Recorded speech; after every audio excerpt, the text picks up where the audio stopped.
வந்தானே நாங்கள் திட்டினோம், உன் பொண்டாட்டி இங்கே இல்லை, உன் பொண்டாட்டியோட நீ வா, இல்லைன்னா நீ இல்லை இல்லை 2வது தடவை மத்தியானம் போயிட்டாரு. நான் எங்கள் அம்மா வீட்டில் போய் பேம்பஸ் எடுத்துன்னு வரதுக்குள்ள 2வது மகேஷ் வந்து இங்கே திருவள்ளூரில் வந்து இல்ல முதல் வாட்டி கூட்டிட்டு போனாங்கல்ல, அப்புறம் எப்ப திரும்ப வந்தாரு? மறுநாள் வந்தார். வந்தப்ப என்ன சொன்னாரு? மறுநாள் நைட்டு வந்தார்.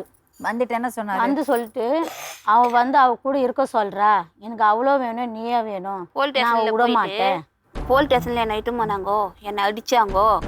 என்னை அடித்து இந்த பொண்ணுக்கு 5000 கொடுக்க சொல்லிடுறாங்கோ. நான் தான் பொண்டாட்டின்னு, என் பொண்டாட்டின்னு நான் தான் கையெழுத்து போட்டு கொடுத்துட்டு வந்துக்கிறேன். 5000 மாதமானா கொடுக்கணும். நான் வந்து வாரமானா அவங்க வீட்டுக்கு போகணும், இல்லை போனால் என்னை போலீஸு பிடிச்சிக்கூடும். ஒரு 4 நாளுக்கு முன்ன வந்து இட்டு போகும்போது கூட போலீஸுன்னு தான் இட்டு போனாங்க. சரி, அப்போ முதல்ல அது நடந்தது, அப்புறம் வந்துட்டாரு, அப்புறம் இங்கே தான் இருந்தாரு. இங்கே தான் இருந்தார். என் பேச்சு கேட்க மாட்டார். சண்டை சண்டை சண்டை சண்டை போட்டுன்னு எனக்கு தொல்லை பண்ணுறேன், எனக்கு நிம்மதி இல்லை, எனக்கு தொல்லை பண்ணுறேன், எனக்கு நிம்மதி இல்லை, நான் அதனால தான் நிறைய குடிக்கிறேன், இல்லைனா நான் ஒரு நாளைக்கு 1000 ரூபாய் சம்பாதி, நான் எத்தனை அது கொடுக்க மாட்டேன்னா.